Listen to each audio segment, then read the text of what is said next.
Olá pessoal, professor Eduardo Okuhara, aqui na didática da educação física, para falarmos aí de um tema tão importante para a nossa área, tão complexo, né? E que ao mesmo tempo vai se traduzir numa importante ferramenta para você professor e para você professora. O objetivo dessa aula, portanto, é apresentar para você, né, um leque, né, de possibilidades em termos de abordagens dentro da educação física, né, teorias pedagógicas, para que você realmente tenha uma ideia, né, da quantidade de possibilidades pedagógicas dentro da educação física, tá certo? Então, eu vou realmente fazer uma distribuição das diferentes abordagens, falar objetivamente de cada uma delas, né? Até porque cada abordagem tem aí o seu espectro de complexidade e, naturalmente, que não é possível que nos aprofundemos, né, em cada abordagem, porque para isso eu precisaria gravar um vídeo aí de pelo menos umas 20 horas. Tá certo? Dada a complexidade de cada uma delas, mas eu pretendo apresentar alguns pontos importantes, né?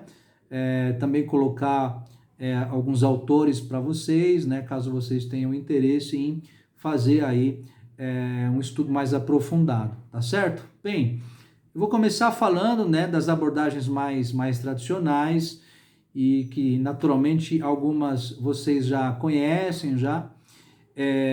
Então eu vou começar com as abordagens que são mais conhecidas, né?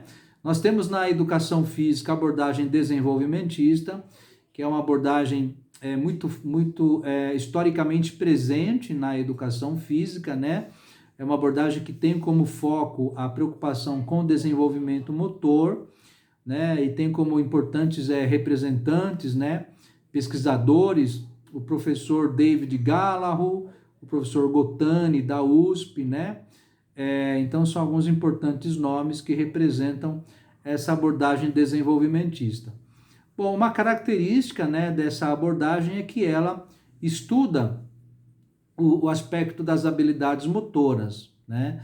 E, sobretudo, ela é muito importante para a educação física quando, a partir, né, do entendimento dessa abordagem desenvolvimentista, nós, então, passamos a entender melhor como é que ocorre o desenvolvimento das habilidades motoras, tá certo? O grande foco dessa abordagem é realmente o desenvolvimento motor, o desenvolvimento de habilidades motoras básicas, né?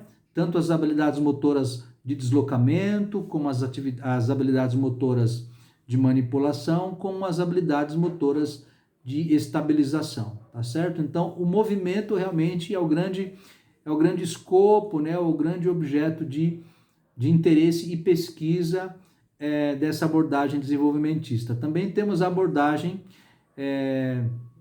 da psicomotricidade, tendo como principal representante, né, o professor o professor Jean Lebouche, né, da psicomotricidade, que é um importante nome, assim como é também o professor Vítor da Fonseca, né, um professor de uma universidade de Portugal, também é um importante cientista e pesquisador da psicomotricidade. Importante que se diga que, né, a própria palavra psicomotricidade integra, né, tanto a questão psíquica, e aí eu já considero também o aspecto, né, cognitivo e emocional dentro, né, do termo psíquico, né, ou psico, e a palavra motricidade, né, que é uma palavra que nos remete a um movimento com intencionalidade, um movimento com significado e sentido, né? Portanto, a palavra psicomotricidade, ela integra, né, todos esses domínios, todos esses núcleos, né, que é o núcleo cognitivo, o afetivo e também o motor, tá certo? Porque ao falarmos do movimento e considerarmos o movimento, né, como um movimento humano, então todo movimento humano, ele realmente não pode estar separado, né, do psíquico e também do afetivo, né? Então, a psicomotricidade, ela integra esses três núcleos, né, esses três domínios, né, o cognitivo, o afetivo e o motor, né? Bom, lembrando que a psicomotricidade também é importante, né, para nós professores de educação física, porque nos ajuda, nos auxilia a entender, né, que o movimento, como por exemplo o brincar, mas também aí o esporte, a capoeira, a dança, e as ginásticas e a cultura corporal de modo geral, sempre oferece para o aluno o desenvolvimento, né, das suas percepções, da sua percepção espaço-temporal, o que integra, né, o que inclui também aí a questão da lateralidade, a questão do senso de direção, né? A percepção temporal, que envolve aí a questão do ritmo, né? E também é importante que se diga, né, que a psicomotricidade também vai falar da percepção corporal, né? O reconhecimento da postura, da respiração, das diferentes partes do corpo e, sobretudo, né, dessa ação corporal, né? Ou seja, do segmento corporal quando a gente está em movimento, né? Esse segmento sendo acionado aí na prática, né? No brincar ou na cultura corporal, tá certo? Outra importante abordagem é a abordagem construtivista, né? Tendo aí como o importante teórico é o Piaget, né? O Piaget, Jean Piaget, um cientista, né? Epistemólogo suíço, que realmente é um nome importante para falarmos aí do construtivismo. O construtivismo, ele pode ser entendido, né, como uma teoria pedagógica, né, que parte do pressuposto de que a aprendizagem é sempre um processo social que se dá nas interações. E outro ponto importante, né, ao falarmos de construtivismo, é sobre a autonomia, né, que é importante que o professor estabeleça, né, estratégias pedagógicas, metodologias que possam desenvolver a autonomia do aluno, né? E outro aspecto também importante do construtivismo é a proposta, né, de processos pedagógicos que considere o aluno como um sujeito ativo, né, no processo da aprendizagem, na construção do conhecimento, tá?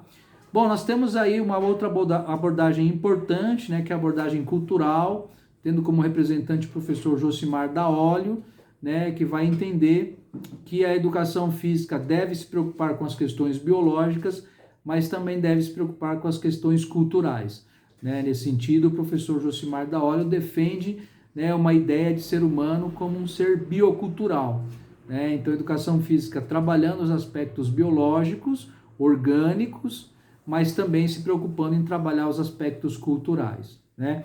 Aproveitando, né, que eu estou falando em cultura, né, importante destacar também uma importante abordagem, que é a abordagem multicultural, tendo como representante aí dois professores, que é o professor Marcos Neira e o professor Mário Nunes, que são dois representantes aí importantes do multiculturalismo, né? Abordagem multicultural é uma abordagem que faz uma crítica, né? Uma rigorosa crítica a um currículo branco-europeu estadunidense, né? E a ideia e a proposta do multiculturalismo realmente é a multiculturalização da educação física para além, né, de uma visão branco-europeia estadunidense, que é uma visão esportivizada, né?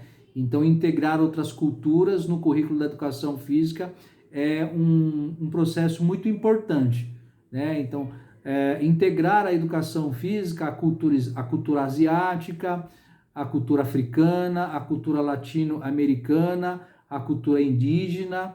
Então, é importante que as diferentes culturas sejam aí integralizadas no currículo da educação física. Outra abordagem importante aí para a educação física é a abordagem humanista, né, que tem como representante aí o professor Vitor Marinho, né, que começou com essa perspectiva da abordagem humanista, e eu, professor Eduardo Currara, também como representante, né, da abordagem humanista, haja vista a minha publicação, né, em 2014 pela editora CRV, né, Educação Física, Corpo e Capoeira por uma abordagem humanista e corporal, onde eu apresento nessa obra aspectos teóricos para falar sobre uma educação física humanista, a partir dos estudos de Carl Rogers, né, que é um psicólogo da corrente humanista, tá certo? Outra abordagem importante, né, a abordagem dos jogos cooperativos, né, do Fábio Broto, né, que ele vai realmente apresentar os jogos cooperativos como um importante conteúdo, né, para desenvolver aspectos aspectos socioafetivos, né, aspectos socioemocionais, que são componentes importantes, né, para a nossa vida, para o nosso relacionamento. Então, a partir dos jogos cooperativos é possível, né, que se desenvolva, né, essa competência socioemocional, tá certo? Outra abordagem também é importante para a educação física é a abordagem da corporeidade, né, que tem aí uma concepção de corpo na sua totalidade, tendo como aí representantes, uma série de representantes, mas eu gostaria de destacar a professora da Universidade do Rio Grande do Norte, a professora aí Terezinha Petrúcio da Nóbrega, né, como uma importante representante. A motricidade humana também é uma importante abordagem na educação física, do professor Manuel Sérgio, a pedagogia do esporte, né, do professor Roberto Paes, da Unicamp, também é uma importante abordagem. A abordagem da saúde, do professor Marcos Narras, né, com uma concepção mais ampla, mais sistêmica de saúde.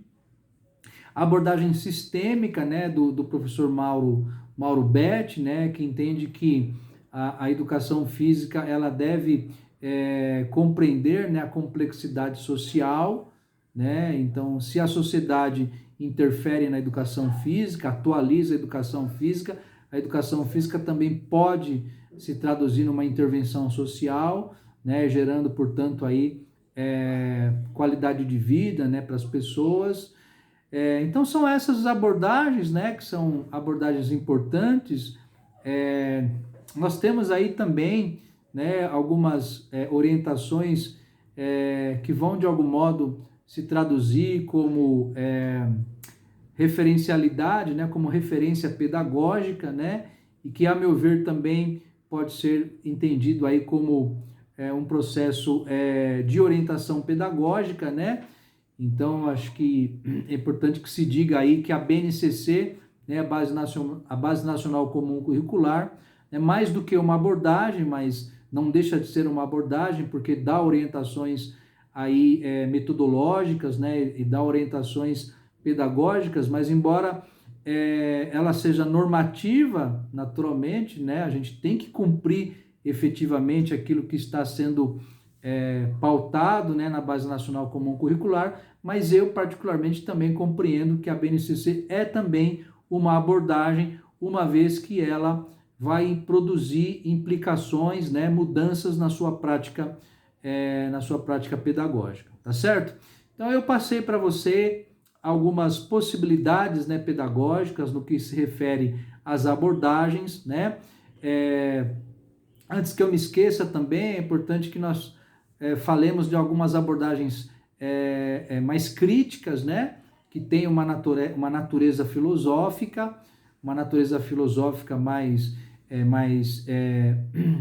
mais contundente, né? Uma perspectiva filosófica mais que sustenta mais essas abordagens, que é a abordagem crítico-superadora, né? Dos professores da Unicamp, né? Uma abordagem que se preocupa, né, com a transformação social, que busca, né, o enfrentamento das desigualdades de classe, né, buscando aí propostas pedagógicas que levem em consideração aspectos críticos, né, que reconhecem o ser humano como um ser histórico e que entende aí a educação como um processo político e de enfrentamento das injustiças sociais, né? Nós temos também a abordagem crítico-emancipatória, né, que também aí tem um fundo filosófico, né? E trabalha realmente, né, com uma perspectiva filosófica, né, do Habermas, e então tem um enfoque muito na questão aí das ações comunicativas, né, entendendo o processo de comunicação, ação comunicativa, como um importante processo de educação, né. A abordagem crítico-emancipatória tem como representante o professor Helenor Kunz, né, que vai, de algum modo, trabalhar essas questões aí da educação a partir dos processos de comunicação, a partir das perspectivas aí da problematização, até chegarmos aí por meio do diálogo, nos processos aí de ressignificação daquilo que foi discutido, tá certo? Bom, são essas as abordagens, né? Basicamente as principais, né? Que eu aqui apresentei para você. E se você me perguntar, né, professor, qual é a melhor abordagem?